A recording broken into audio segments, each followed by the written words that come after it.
Welcome to the Blonde Runner podcast with Coach Laura Erickson, where she shares her healthy living tips as a running and triathlon coach and mother of 4.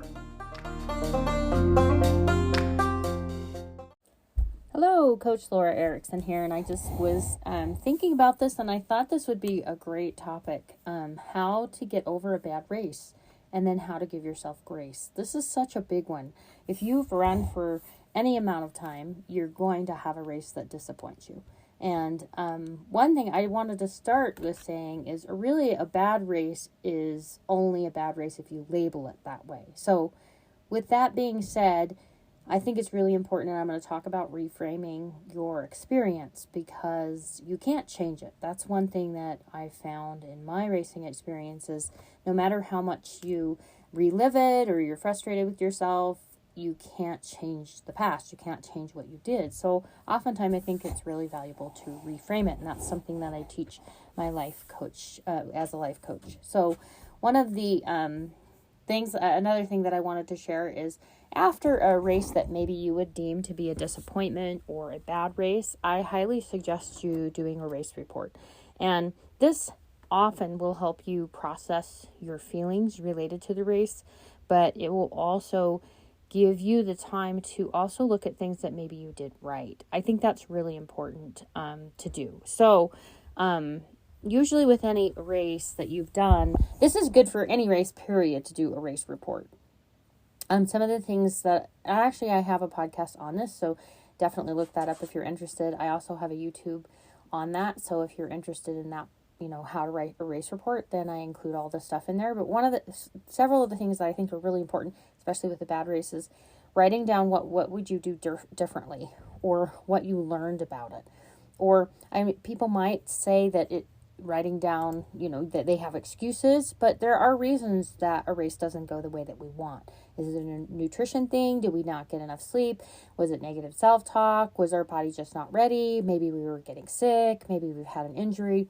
So those are all, I guess you could deem them as excuses. I look at them as reasons.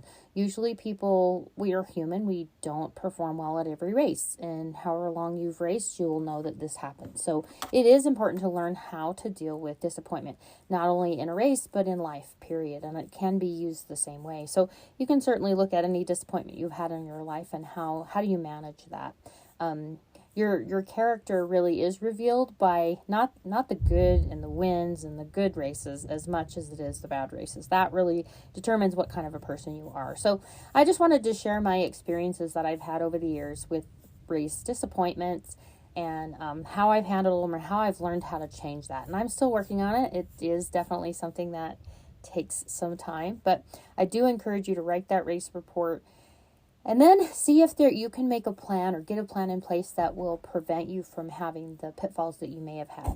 If it's something that's out of your control, then note that, because I know for me, a lot of disappointment for racing usually comes from my concern about being judged by others. And so often when you look at race results, you don't always see everything that's happening in a race. You don't know when, like I know I did my first Ironman, the weather was horrible. Honestly, when you look up race results, you have no idea what the weather was like.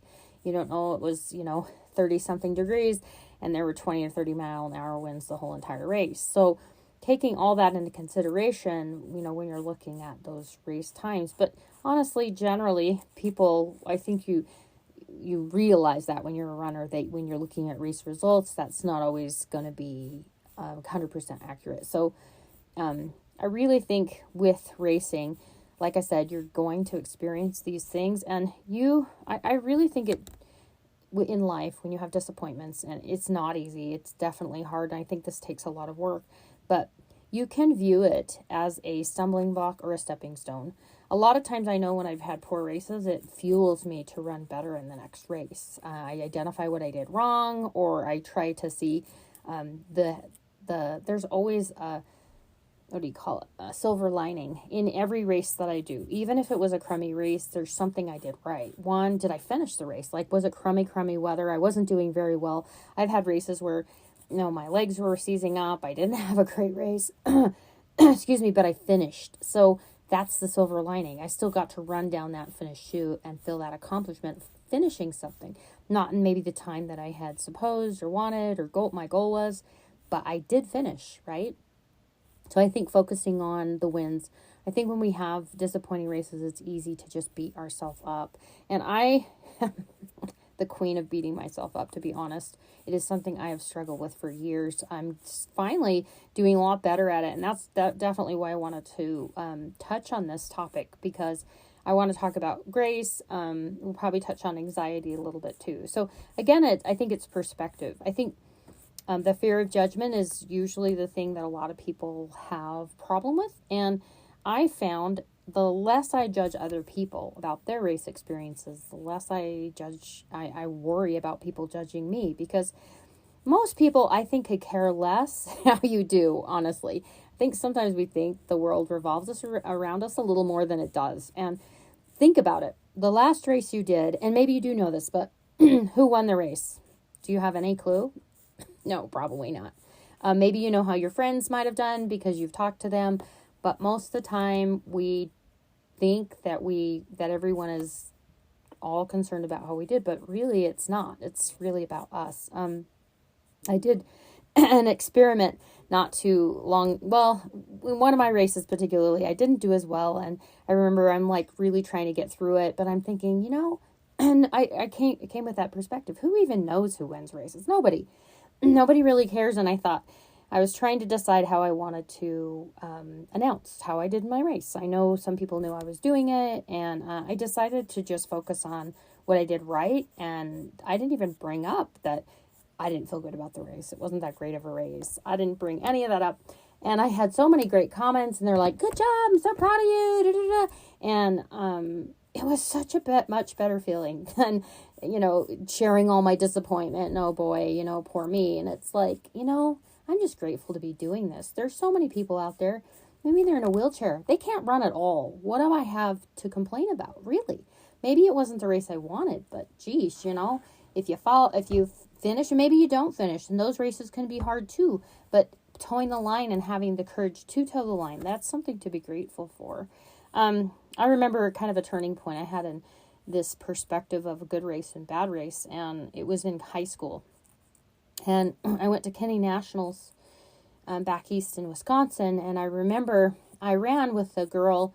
She was from Colorado. That's where I'm from originally, and she actually won the race. And my race it went okay. I mean, it didn't do great, but it was fun because we got to travel, and I had, we had a lot of team members that went, and it was just a fun experience. But I remember after the race seeing her, and she was moping around and really sad and upset.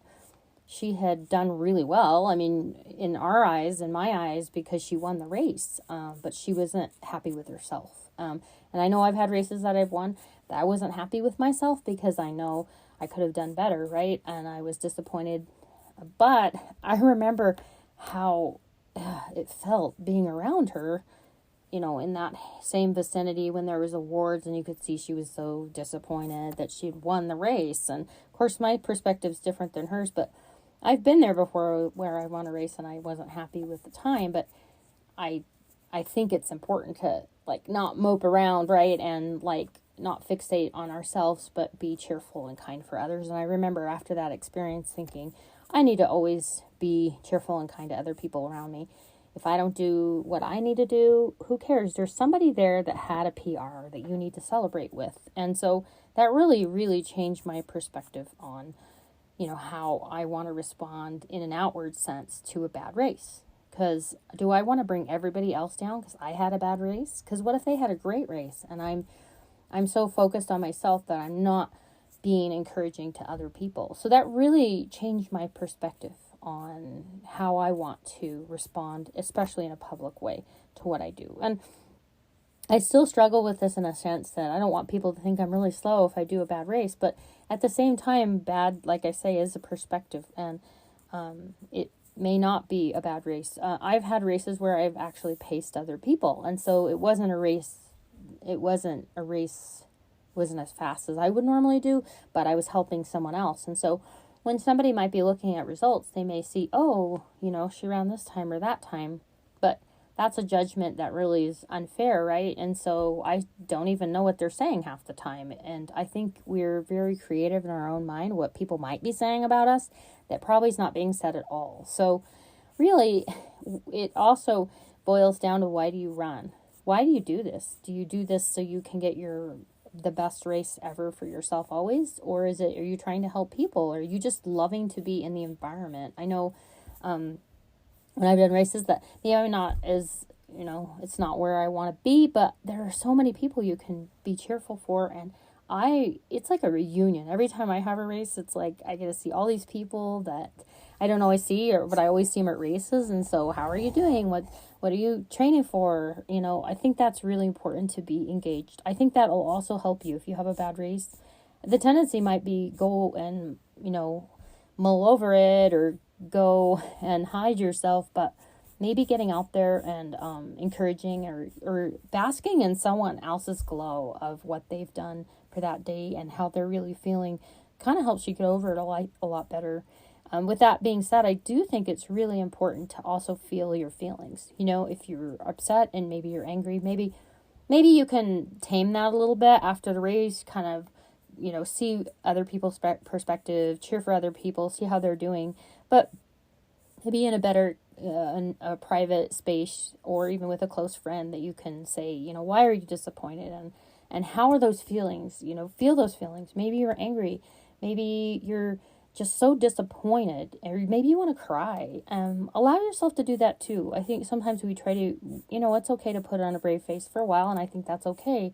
I think it's good to have that gratitude and appreciation for others, but then allow yourself to feel that if you're frustrated and those kind of things. I think the place that you need to stop yourself is when you're starting to beat yourself up. And I've really had to work on this hard, because this is exactly where I go when something wrong happened, as like calling myself names, things like that. But it's in my head. I think, it doesn't affect anyone else. But it kind of does, more than you think. And so I think that's where you need to say no to yourself. It's like, you can be angry, you can be upset with that race experience. But when you're starting to get mad at yourself, when you're starting to say unkind things to yourself, really, who does that serve? Nobody. It doesn't serve you. It doesn't serve anyone around you. So that's where I say that needs to stop. And be aware of that for yourself. Being mindful. That's part of grace, is being mindful with yourself and your self-talk. You can actually learn how, if you tend to go in that loop of negative self-talk, you can learn how to create a better habit with that.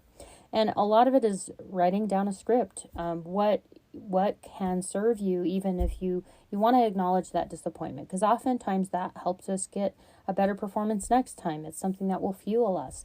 But can you say it in a way that's productive? Maybe sitting down and writing steps and saying, hey, I'm not going to let that happen again, and this is what I'm going to do to solve that. And then make them actionable steps, something that you can do or work towards a bigger goal, I think is really important. And this is what I say to myself now if I do a race that I'm not, it's not quite up to par or snuff for me. Maybe I had the excuses or reasons that I didn't feel as good. That it was an A, B, or C race. Maybe the weather was horrible. I've done races in blizzards before. But I think part of it is this perspective of, really, in the long run, how much does it matter? Really, how much does it matter if you win the race or lose the race? Even if you're last place, what does it matter that much? Do you have, hopefully this is not the only thing in your basket of life. You don't want to keep all your eggs in one basket. You have to have a lot of different things that you can do. I know that it's a lot easier said than done. I've had races that were really important for me, and I built up doing other races to prepare for an A race. It was so important, and it didn't go my way. I think it is important to feel those feelings and mull through it, get through it. Don't necessarily avoid it. Still be happy for others. Still write out those feelings and thoughts and things that you can improve on, and then go through the process of finding out what you did right. Write down all those things that you did right. And then I do think in the end, what does it even matter? What does it matter? One of the reasons we do this, I think, is to find joy. We don't do this to feel sad and upset and beat ourselves up. We're doing it because we love to see other people succeed. We love to feel the success ourselves. Maybe we love to create new goals for ourselves. I really wanted to talk about this as well because grace is becoming more and more important.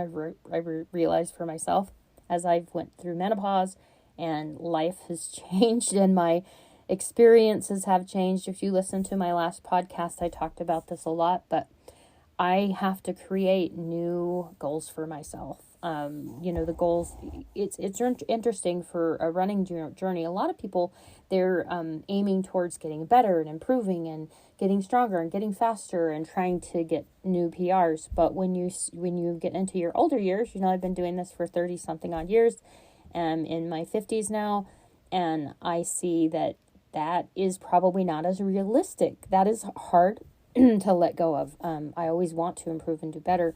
I can still improve and do better.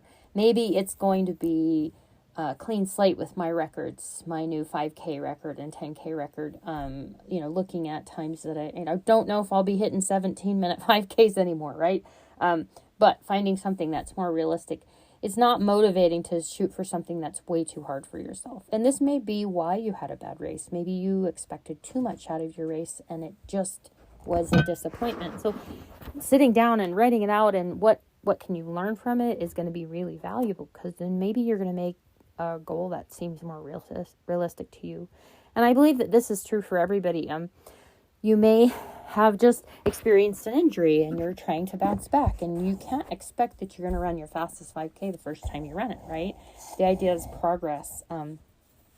Progress is what keeps us motivated. And so even if it's not, you have your full-on overall records maybe, but creating a new record for this month, or even pushing yourself every week of that month to get a new, faster 1 mile time. And this is a really hard thing, especially for me right now, trying to go back and think, I used to be able to run, 5-minute mile, 5 something mile, and now even in a 5K, and now that's, I am happy with a 7-minute mile. Like, it's changed, and I have to learn to swallow my pride and go, that is pretty good. I kind of hate the idea of going, that's good for my age, but age does play a role. Why do you think they have Boston qualifying times that change as you get older, right? Age does have an impact, and yes, age is just a number, and no, it doesn't mean you can't do anything or that you can't reach new PRs. I think part of that is just how long you've been running, but for me, it's probably not as realistic, and so I have to create those new goals for myself, and I think that's important. All right. Other things that I wanted to mention in terms of grace is understanding. I think this is really important to reframe your experience, but also understand that failure is part of success. If you are listening to this and you've run for any amount of time, you will have experienced a race that you don't like. I mean, if this title grabbed your attention, you probably did experience a race and it wasn't the way you wanted it to go. And so you have to just understand, you have to take the good with the bad. You're going to have bad days where you don't run as well as you want. You're not, you feel sluggish, but you push through, right? And so there's always a silver lining. You always have to look for that and be grateful for what you can do. I think that's really important.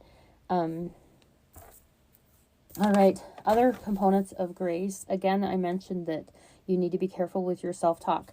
I think it can be really valuable, again, to write down things that you can say to yourself, because I think if you're like me, you kind of have an angel on one shoulder and a devil on another in your life sometimes. I have a very active mind, and so you don't want to go down that rabbit hole of negative self-talk, and so sometimes it helps to distinctly put together some sentences in your mind or write them down of things that you can say when that maybe devil's saying something to you like, you're a loser, you can't do it, those kind of things, and have something positive back to say back. Is like, no, I'm human and I'm not going to do everything right, and that's okay, because I'm still here and I'm still happy to do it. And so I think that really helps to actually write some things down, and write some things down that you'll actually believe. Sometimes I think the element of faking it till you make it can work, but I think it's really nice if you come up with some believable statements.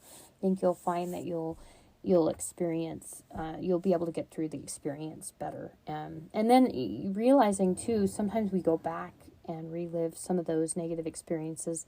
Usually that ruminating is caused for a reason. It's usually we need to learn something from it, or we just can't get out of that kind of that loop. And so often you have to kind of shake it up and start purposefully thinking other things, and that's where I think it comes into play, that positive self-talk. I think for me, often, if you believe in a God or a higher power, prayer can also be really helpful. Just finding that grace, and then that, or asking for that peace, or talking to a friend that can help maybe give you a perspective you're not seeing.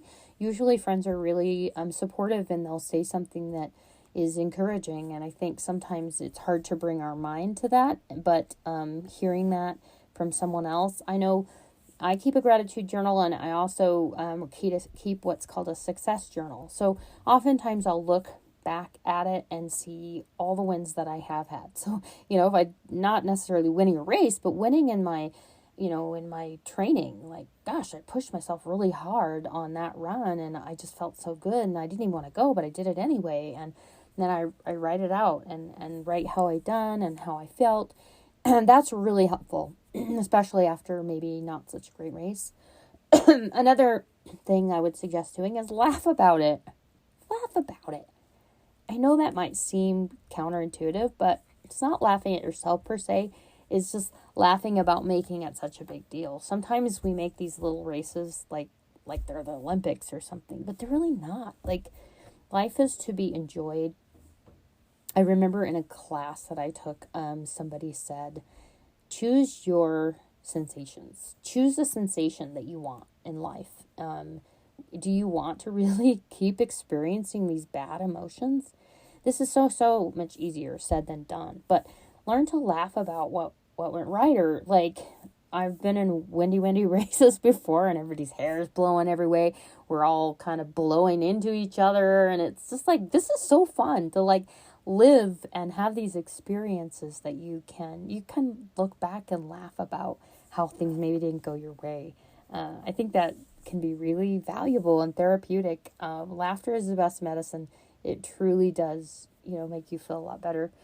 One of the habits that I have, no matter how I've done a race, I usually always finish my race with my arms over my head, number one. And that is a result of oftentimes having lots of pictures in the past where I'm looking down at my watch and then I have these horrible pictures, or I'm just not paying attention, or I'm certainly not looking like I was enjoying it. Sometimes I didn't know the camera was there, right? But I really appreciate, even if it wasn't the greatest race ever, to just, there is a celebratory moment of every race, and it's the finish line. Always. I love finishing and having that finish line. And so that is always something to be celebrated. I would even say, a lot of people that I know, they're like, I'm not a fast runner. I'm probably going to be the last one. It does not matter. You are out there, and you have probably toured the course a whole lot longer than some other people, and you've pushed through. I think that is even harder sometimes. So it should always be a celebration.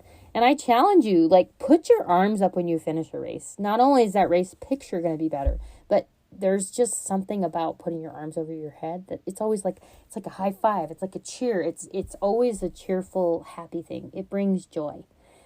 So I encourage you to do that. I think you should do it every day.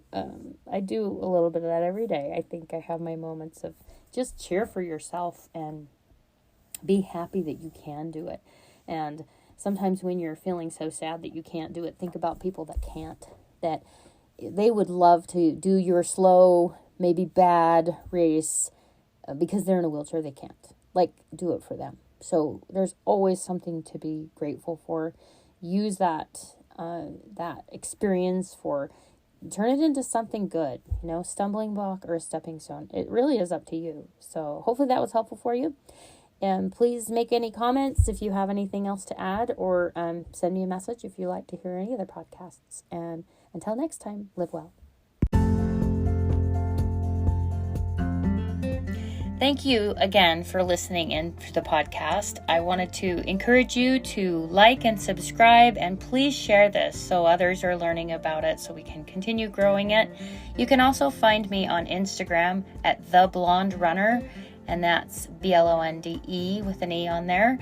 And you can also find me on Instagram at Coach Laura Erickson, and that's LORAERICKSON. And thanks again for listening in, and until next time, live well.